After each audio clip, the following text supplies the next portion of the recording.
Hey guys, and welcome back to the channel. I'm Zmore the Dad in DPS, and we're back again with another video.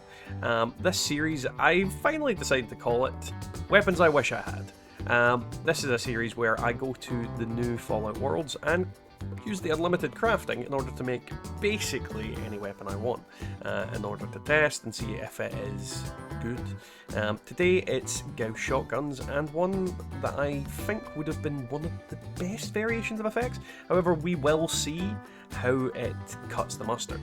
But before we get into that, don't forget to like, comment and subscribe. Now, because I don't actually have this gun, I'm not going to name it. Basically, it is a Gauss shotgun with vampires. Fats crits do 50% more damage. Critical meter fills 15% faster. Overall, this gun is going to be horrifyingly powerful, and the health regeneration should be relatively good.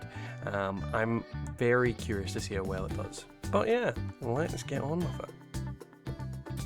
Alrighty, so this weapon is one I'm really curious to see how well it does myself, because it's kind of the weapon I wanted to get when I was crafting them. But it never seemed to appear. Now, as you can see, damage-wise, it is not the be-all and end-all of all weapons. However, my health is going absolutely nowhere. A single shot from this baby pumps my health back up to full, as a mutant's chomping on me. I'm not going to use any stim packs with this weapon, and the damage is pretty damn awesome. The biggest problem you are going to run into is that because it doesn't kill particularly quickly, I'm not getting my AP back as fast as you would kind of hope. But at the same time, one shot into a super mutant and yeah, my health goes straight back up. And then when we are in VATS, we are going to do significantly more damage. That is the kind of thing about this weapon, is it's very, very good at getting big hits via crits. Because obviously you're critting with more than one thing.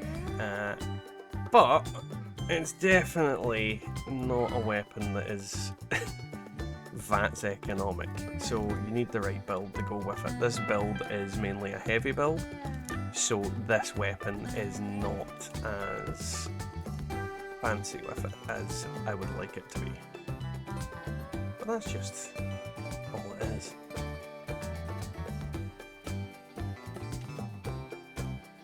Now, when it comes to weapons of mass destruction, I always consult one very, very big and angry man, and that would be Jeff.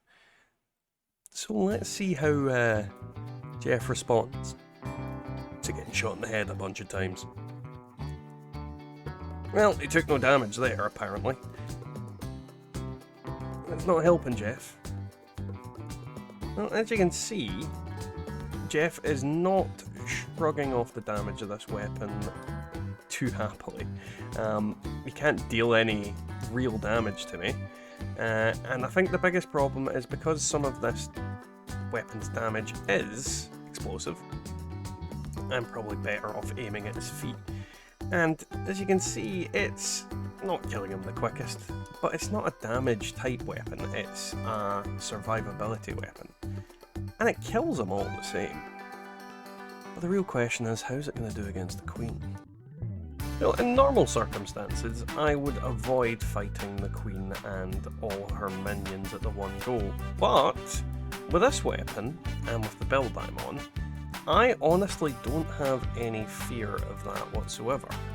So what I'm going to do is show you exactly what this thing can do. As you can see, I've managed to cripple one of her legs immediately.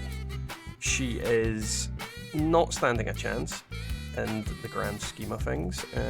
Why wouldn't you lock onto him? Then we can just casually lock onto the face of these kind of guys and just annihilate her little entourage with her.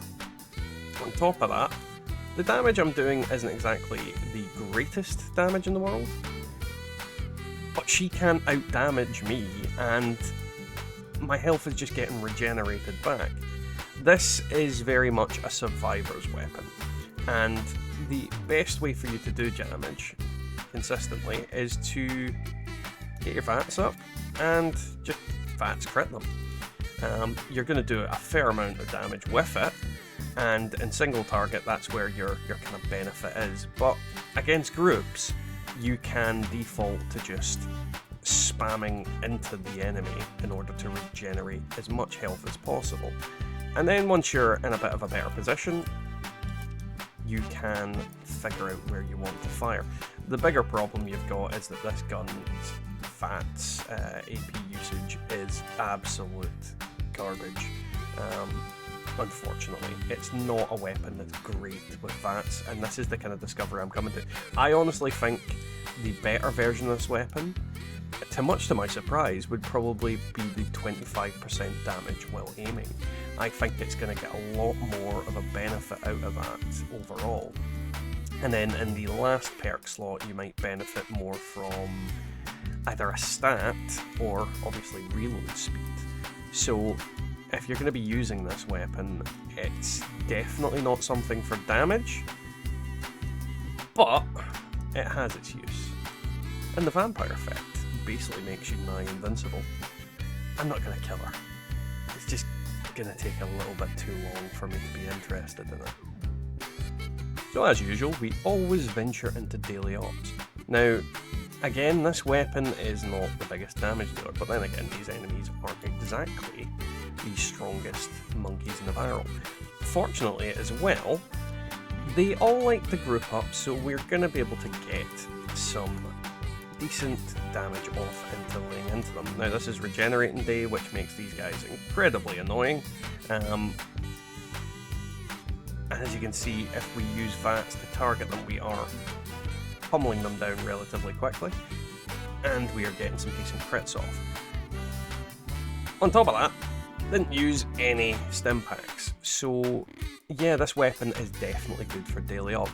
The VATS crits and the crit meter filling 15% faster definitely give it the edge over if it didn't have them, because you are going to be able to kill even the regenerating mobs a lot quicker.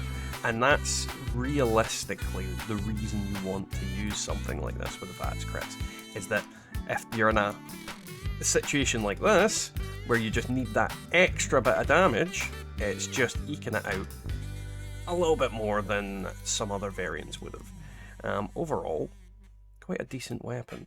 I am definitely quite happy with it. It's not as good as I hoped, but definitely still decent. So, that was today's video, guys. I hope you enjoyed it. If you did, don't forget to leave a like, a comment, and subscribe. And let's thank our YouTube members, which are Twice Bix Buds, Golty, Wyatt Blackburn, Wallers, me, Dale Fane Gaming, Colin G, Gary McKnight, Brian RMC, Peggy McKnight, Metal Doom, Matasbo, Dragon God Slayer X, Devilman Games, Marcus Carrasco, and Scott S. Big thanks to you guys. We can't do it without you, and I am infinitely grateful for your support. If you'd like to become a YouTube member, click the join link down below, and if you'd like to support the channel in another way, click the coffee link and do whatever you like there. Now, today's weapon, I genuinely thought it was going to be much better than it was. Don't get me wrong, Vampire AP Gauss, freaking amazing. But unfortunately, I think the better effects that go onto this weapon are likely going to be the 25% damage whilst aiming, and potentially reload speed or strength. I don't know, something to just give you extra edge. Yeah, it's not as nice as I thought it was going to be. It definitely does a decent amount of damage, but the gun itself just doesn't seem to benefit from the VATS, because while you do kill faster, you don't kill a huge amount faster against your common garden enemies. It's mainly enemies that you'd struggle to kill in the normal kind of setting. So yeah, overall, yeah, not as impressive as I thought it would be, but that's why we test weapons, isn't it? Either way, we'll catch you all next time in the Wasteland.